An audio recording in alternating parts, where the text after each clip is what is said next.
La parole est maintenant à l'accusé. La parole est à Socrate.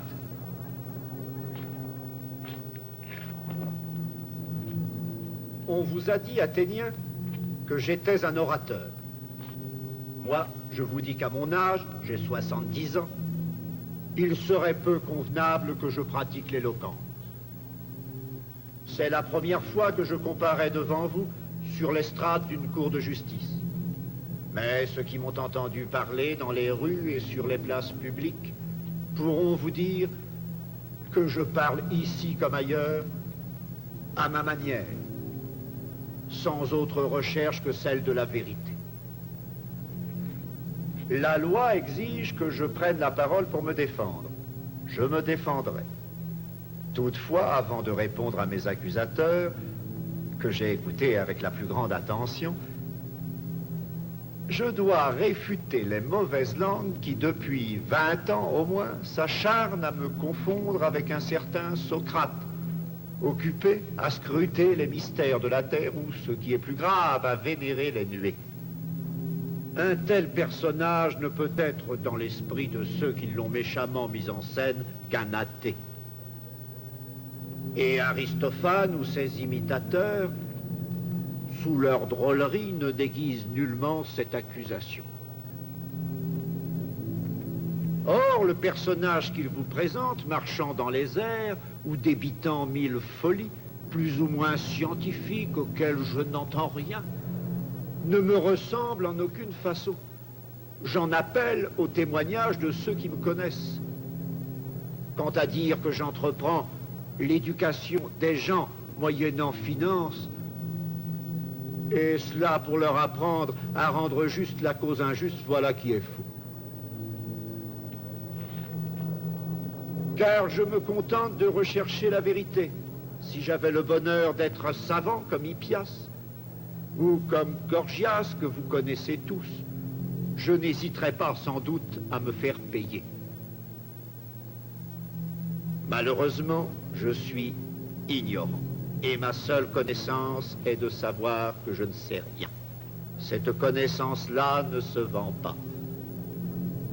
Maintenant, l'un de vous pourrait s'écrier, « Mais dis-moi, Socrate, si tu n'as rien d'extraordinaire, pourquoi ces accusations? Et pourquoi ce procès? Pourquoi, lui répondrai-je, et c'est que je possède la sagesse.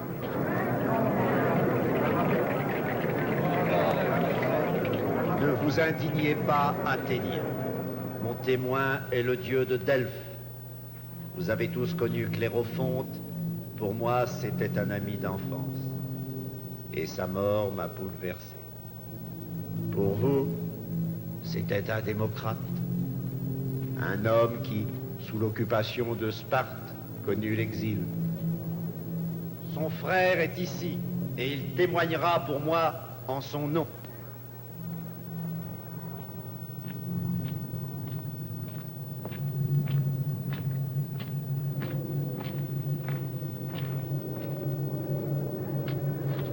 Mon frère Clérophonte demanda un jour à la Pythie de Delphes s'il y avait au monde un homme plus sage que Socrate.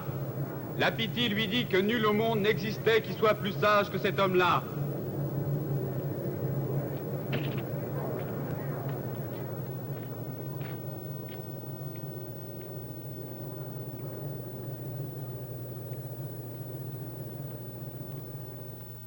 Cette réponse de l'oracle me stupéfia, car je n'avais pas la conscience d'être un sage. Cependant, comme l'oracle ne pouvait pas mentir, je me suis mis à la recherche de tous ceux qui passaient pour sages, dans l'espoir de découvrir le sens de la parole divine. Après avoir interrogé un grand nombre d'hommes parmi les plus éminents, je compris soudain ce que l'oracle avait voulu dire. J'étais le plus sage, car ces hommes politiques, ces écrivains, ces artisans avaient la présomption du savoir ne sachant rien, tandis que moi, Socrate, j'avais toujours eu la conscience de mon ignorance. Je me suis fait beaucoup d'ennemis, car souvent ce sont les personnages les plus puissants qui ont les plus grands défauts. Mais je suis resté au service du Dieu qui m'oblige à rechercher la vérité. même si cette recherche fait apparaître que ceux qui disent la connaître en réalité ne la possèdent pas.